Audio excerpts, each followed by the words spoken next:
All right, Streak Busters today.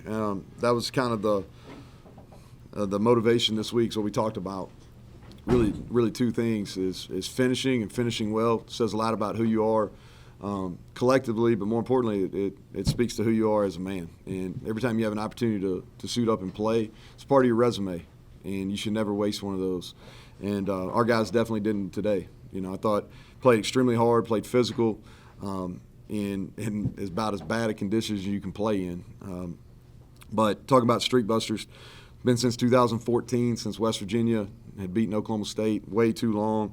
And then I think we broke a 14-game home winning streak. And there's been a lot of good football teams that have came in here and haven't been able to get it done and sit in this media room, and we were the team that got it done. And so proud of our staff, proud of our players. Again, I think it says a lot about not only the players but the staff. I think is finishing and it hadn't been the year we wanted.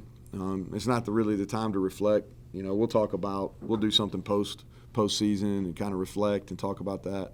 But today is about this win and coming on the road to do it. I thought we persevered. We were beat up coming in, and I know they were too. And then we lost several good players during the game. They lost a couple. And thought offensively, just talking real quick, offensively we just found a way. And, we ran the ball, 250 yards rushing.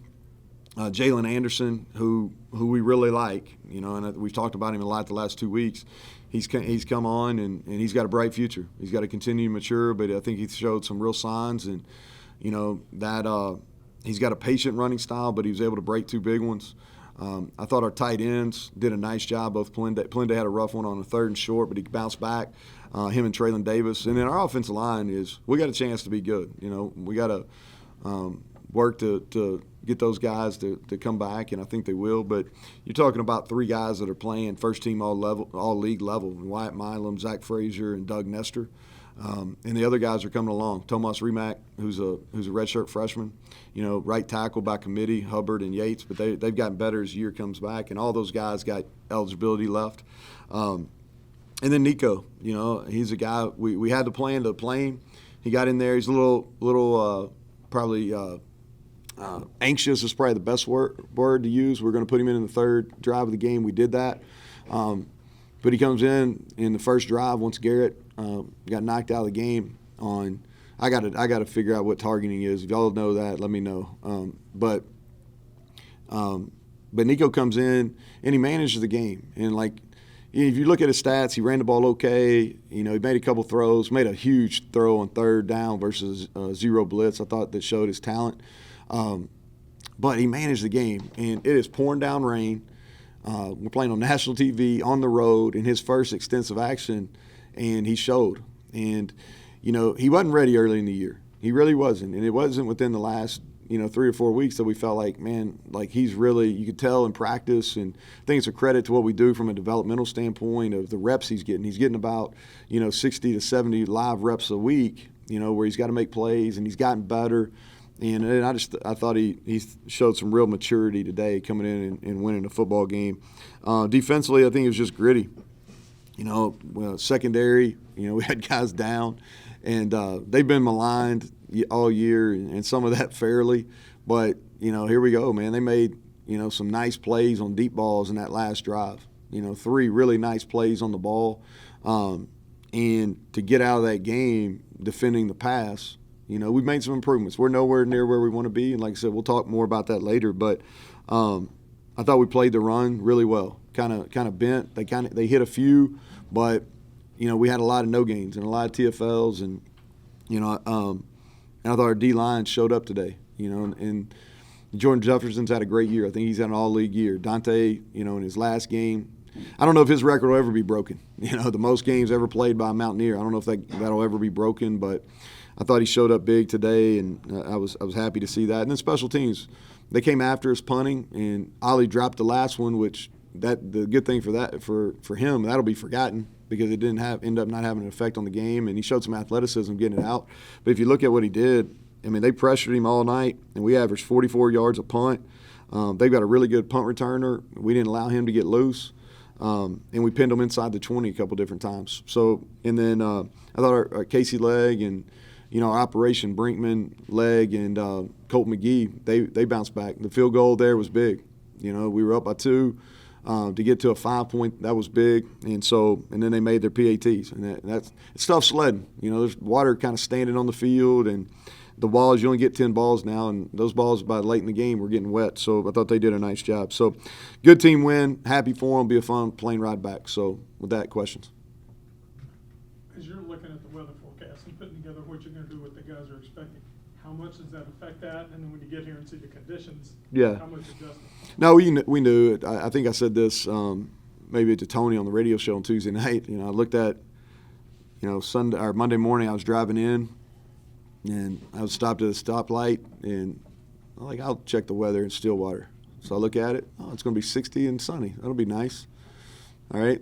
Fast forward Tuesday morning, I was coming in, same stoplight, pull out the weather app. I'll look at it, 45 and rainy. I'm like, man, that's a quick change. And then as the week went, we knew it was going to. We practiced. This is our third rain game. So Kansas, Oklahoma, and then today. So we've had some experience playing in it. But we did some wet ball work in the week. So and we knew we were going to have to be somewhat conservative, from a play calling standpoint, if it did get wet. And the conditions were fine in the first half. It was really about, I think by the time our second possession came, in the second half is when it really started coming steady. Any kind of update on Garrett? Yeah, he got a in that head-to-head hit. Yeah, so he's in the protocol. There was a point in the first half, even into the halftime score 10-7. This kind of had to flow in the field of Iowa State. And you said coming off the field at halftime, it's imperative we find a way to run the football. Mm-hmm. And that's kind of what turned it into something other than how things unfolded in Iowa State, was your ability in the second half to make plays in the run game, right? Yeah, and here's the thing, it's hard to call a game, because you go in with a plan, and our plan really was to run the football. We felt like that was our best matchup. They've got some D linemen that were down. We felt like that we could run. But what happened is we weren't getting very many yards, so we threw the ball really more than we wanted to in the first half. So at halftime kind of gathered and said, hey, listen, remember, the stats say this is going to be a 3, and maybe we'll hit a big one. Okay, but we got to be persistent with it. We got to continue to call it. And we did. We went tempo, on the two big ones that Jalen hit, that both those are tempo plays. I think that helped us. The quarterback run game helped us. That's a factor, and that's been a factor for us as we've ran the ball here better over the last 3 or 4 weeks. With obviously you have Garrett in that plan to run it. When Nico has to come in and he's got to be the guy, do some of those plays come out, or no? Confident same level? So we took a package into this week that of all plays that we were really confident in his ability to do, and we repped him, and we really kind of been repping him for 2 weeks. And so he can run.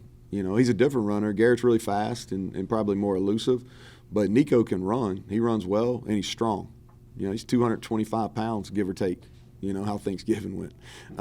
But, he's strong. He's got a really strong lower body, and you saw that today. He was really close to breaking 2. On the drive where we hit the field goal, he was really close. And he has that dimension. He's really good on RPOs, and he can run the football. And he showed some of that today. The conversion in the first half.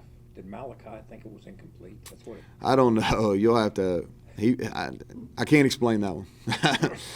Yeah, I wish I could.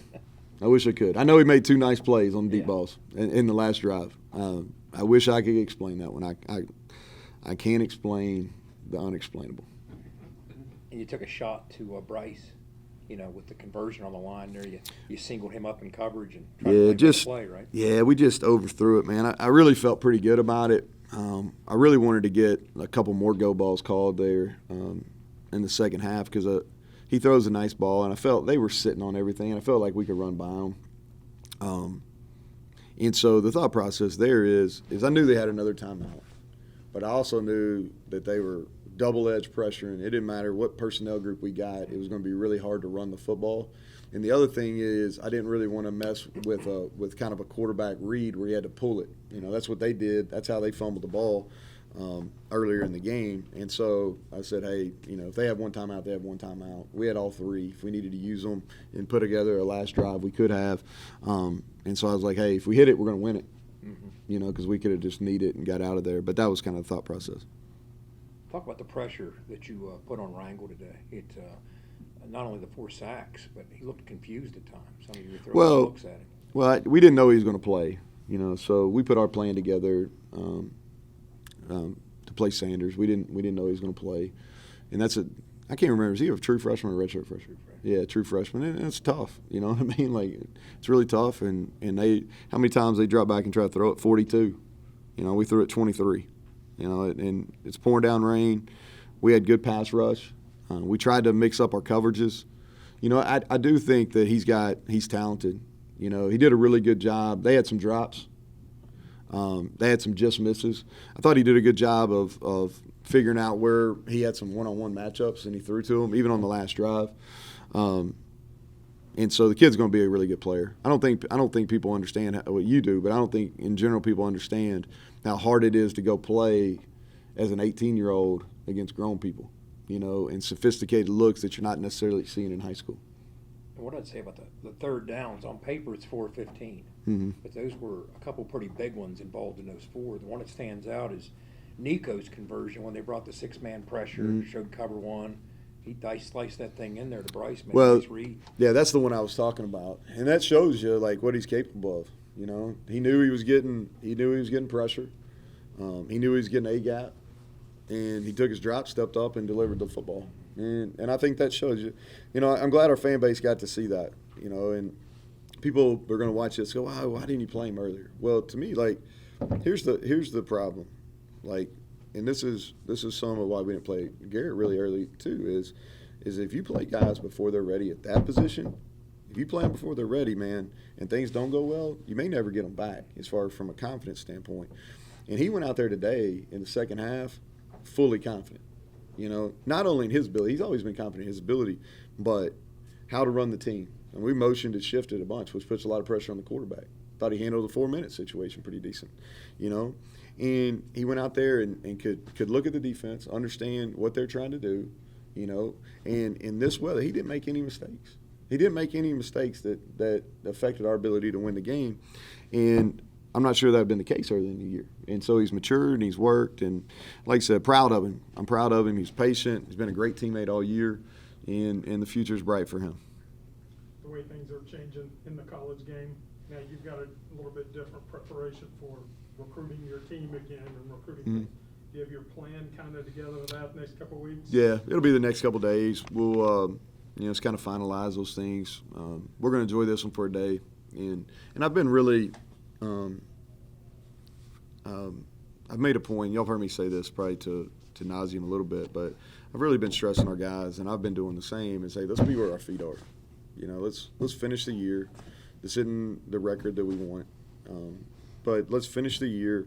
Let's worry about everything that after the year. And so I haven't just preached that. I've been living that. And so, take tonight, enjoy this. We got Sunday, Monday, and we'll reconvene as a team, and we'll have a lot of one-on-one meetings. We'll take advantage of the NCAA rule and have those discussions with not only the players but the people close to them. And we've got some good young players, and y'all saw some of them today. You saw some of them through the last 3 or 4 weeks, and then there's some that hurt, that are going to be big factors for us as well. Anybody else? All right, thank y'all.